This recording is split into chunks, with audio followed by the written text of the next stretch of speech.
السلام علیکم دوستوں اور ساتھیوں۔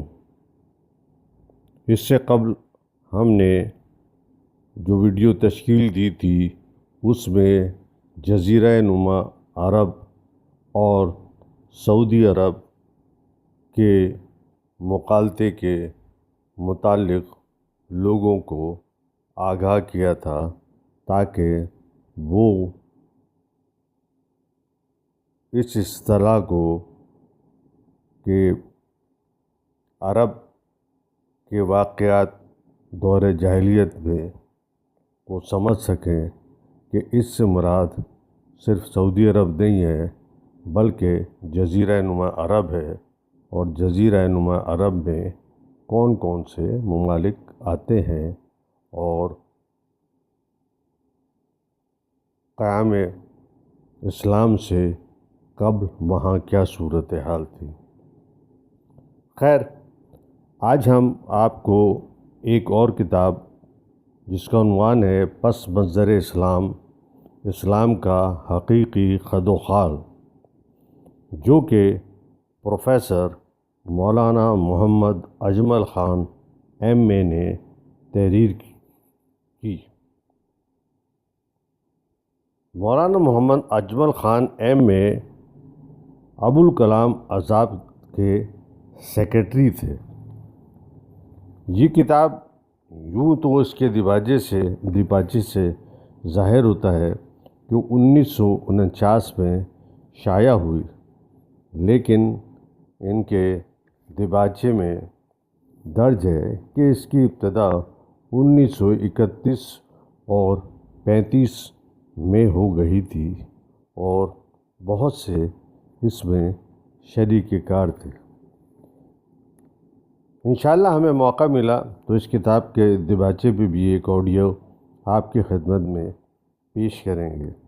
اس کتاب کے تعارف میں لکھتے ہیں کہ پس منظر اسلام کے 4 حصے ہیں: اسلام سے پہلے دنیا کی حالت، اسلام سے پہلے عرب کی حالت، اسلام سے پہلے مکی زندگی۔ چونکہ رسول کریم صلی اللہ علیہ وسلم کی وہ زندگی جو مبعوث ہونے سے پہلے کی ہے وہ بھی ایام جاہلیہ سے تعلق رکھتی ہے، وہ بھی اس میں بیان کر دی گئی ہے۔ نمبر 4 حیات نبوی پر مشتمل ہے، جس میں مبعوث ہونے تک کے واقعات اور حالات بیان کیے گئے ہیں۔ سیرت نبوی حقیقت میں نبوت کے بعد کی چیز ہے، اور اس پس منظر کے بعد وہ علیحدہ جلد میں مکمل بیان کی گئی ہے۔ یہ پس منظر نہ صرف تاریخ عالم بلکہ تاریخ ادیان جاہلیہ اور خصوصیت سے روحانیت و مادیات کے تضاد کو نمایاں کرتا ہے جو اسلام سے پہلے دنیا میں پھیلا ہوا تھا۔ دوستوں اور ساتھیوں، پروفیسر مولانا محمد اجمل اپنی کتاب پس منظر اسلام کے مضمون جغرافیہ عرب میں تحریر کرتے ہیں کہ عرب ایک پلیٹو ہے جو بحر احمر کے قریب 10-15 میل کا میدان چھوڑ کر تقریباً 5000 فٹ کی بلندی سے شروع ہوتا ہے اور مشرق کی طرف کم ہوتا جاتا ہے، اور جنوب میں پہاڑی بلندی 9-10 ہزار فٹ تک پہنچ جاتی ہے۔ سوائے یمن، عمان اور بعض وادیوں کے جو مغربی پہاڑی سلسلوں میں ہیں، یہ ملک ریگستان ہے۔ جو برساتی وادیوں کے جو مغربی پہاڑوں سلسلے ہیں، یہ ملک بالکل ریگستان ہے۔ جو برساتی بادل حبشہ یعنی جسے ایبیسینیا کہا جاتا سے گزرتے ہیں، وہ عرب کے صرف اونچے پہاڑوں پر برستے ہیں۔ نہ اس ملک میں دریا ہے نہ جنگل، صرف 3 نام نہاد جھیلیں ہیں، یعنی حسا، خرج اور افلج۔ یہ جزیرہ نما قدرتی طور پر 3 حصوں میں منقسم ہے۔ نمبر 1 مرکزی سخت ریگستان یعنی نجد۔ نمبر 2، نجد کے چاروں طرف کا بیابان شمالی نفود جسے ہنا اور ربیع الخالی کہا جاتا ہے۔ نمبر 3، بیابان مذکور کے اطراف میں وادیاں اور پہاڑی علاقے ہیں جہاں بعض مقامات پر زندگی ممکن ہے، یعنی شامی، حماد، مدائن، حجاز، عسیر اور یمن، جس میں حجر موت کا ایک جز بھی داخل ہے۔ مؤخر الذکر 3 مقامات یعنی عسیر اور یمن، جس میں حجر موت کا ایک جز بھی شامل ہے، کو یونانی عربیہ فلیکس کا مقام امن کہتے تھے۔ اس کی آب و ہوا خوشگوار ہے، زمین زرخیز ہے اور پانی کی بہتات ہے۔ جب آپ تاریخ کا مطالعہ کریں گے تو آپ کو کئی قسم کی اصطلاحات کا سامنا کرنا پڑے گا، جس میں سے ایک فلیکس ہے، جس کے متعلق ہم نے بتا دیا کہ فلیکس سے مراد کیا ہے۔ اسی طرح سے میسوپوٹیمیا کی اصطلاح ہے، اسی طریقے سے لیونٹ کی اصطلاح ہے۔ جیسے جیسے وقت ملے گا ہم اس کے متعلق بھی آپ کو آگاہی فراہم کریں گے۔ عمان کی بھی یہی حالت ہے، یہاں جبل اخضر کی ندیوں سے کافی پانی مل جاتا ہے۔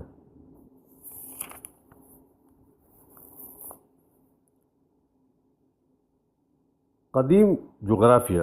قدیم یونانی مورخوں نے عرب کے 3 حصے کیے تھے: عرب پتھریلا، عرب بیابان اور عرب سعید۔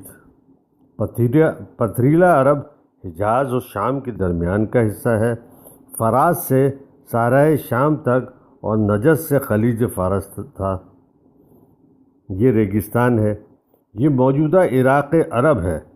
عرب سعید یمن کا دوسرا نام ہے، سوائے نجد و یمامہ کے، جو بیابان اعقاف میں ایک سطح مرتفع پر آباد ہیں اور کافی زرخیز ہیں۔ باقی پورے عرب میں سمندر کے کنارے آبادیاں ہیں۔ ان میں یمن نہایت زرخیز اور شاداب ملک ہے۔ جزیرہ نما طور سینا۔ یہ سرزمین خلیج حویس اور خلیج عقبہ کے درمیان واقع ہے اور شمال میں بحر مردار تک ہے۔ اس کا دارالحکومت پتھر یعنی رقیم تھا۔ اس کے جنوب میں بیابان ہے اور حقیقی عربستان ہے۔ اس کے 8 حصے ہیں۔ نمبر 1، حجاز۔ جزیرہ نما سینا کے جنوب مشرق میں بحر احمر کے کنارے واقع ہے۔ اس کے مشہور شہر مکہ، یثرب اور طائف ہیں۔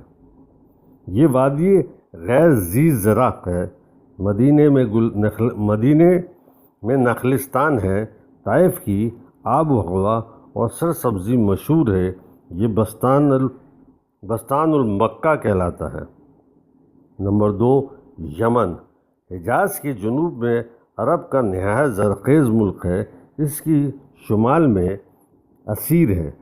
یہاں حمیر قبیلے کے لوگوں کی حکومت تھی اور مصری، حبشی، ایرانی اور ہندی اقوام کی ایک بڑی منڈی تھی۔ یہاں کا بن یا قہوہ دنیا میں مشہور ہے۔ مخا حدید صنع عدن کے مشہور شہر ہیں۔ شہر صبا یعنی ماراب بھی یہیں آباد تھے۔ نمبر 3، حجر موت۔ بحر ہند کے ساحل پر یمن کے مشرق میں ہے۔ یہاں تفار اور شیبان مشہور شہر تھے۔ عود یا اود یہیں کی پیداوار ہے، یا اسے عود پڑھا جائے گا۔ نمبر 4، مہرہ۔ حجر موت کے مشرق میں ہے۔ مہرہ کے ملح مشہور ہیں۔ ان کا پیشہ ماہی گیری ہے اور دوسری ضروریات دوسرے ملکوں سے آتی ہیں۔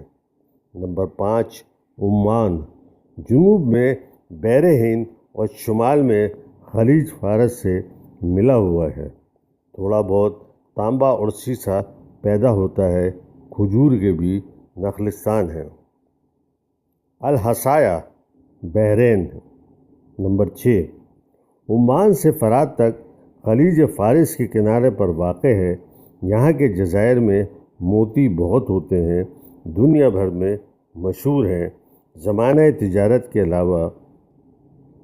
علاوہ ملک اجڑا دیار معلوم ہوتا ہے۔ نمبر 7، نجد صحرائے شام کے جنوب میں ہے۔ اس کے شمال و عروج ہے جہاں شہر ہجر تھا اور دشوار گزار ریگستان ہے۔ نجد کے اونٹ اور گھوڑے دنیا میں مشہور ہیں اور دنیا میں بہترین آب و ہوا بھی اسی ملک کی سمجھی جاتی ہے۔ احقاف عمان، الحصا، نجد، حضرموت اور مہرہ کے درمیان ہے۔ احقاف ریت کے تودوں کو کہتے ہیں۔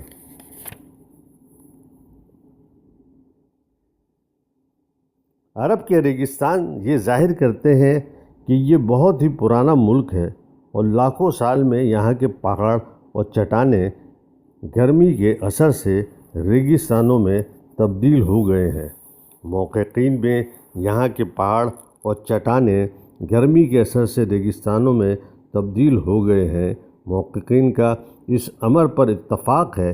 سامیو نسل کا گہوارہ عرب ہی ہے اور بابل، فلسطین اور ایبیسینیا سامیو نسل کے لوگ عرب ہی سے گئے تھے اور مصر کے ہائیکوس بھی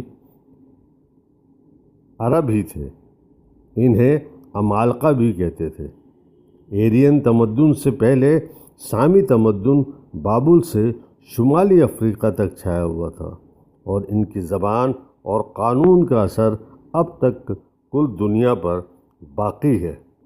19ویں صدی میں جو کتبات یمن وغیرہ میں دستیاب ہوئے تھے ان سے معلوم ہوتا ہے کہ مسیح علیہ السلام سے 1000 سال پہلے یہ ایک نہایت ہی متمدن ملک تھا اور یہاں 4 سلطنتیں قائم تھیں: سلطنت معین، سلطنت سبا، حضرموت اور قطبانیہ۔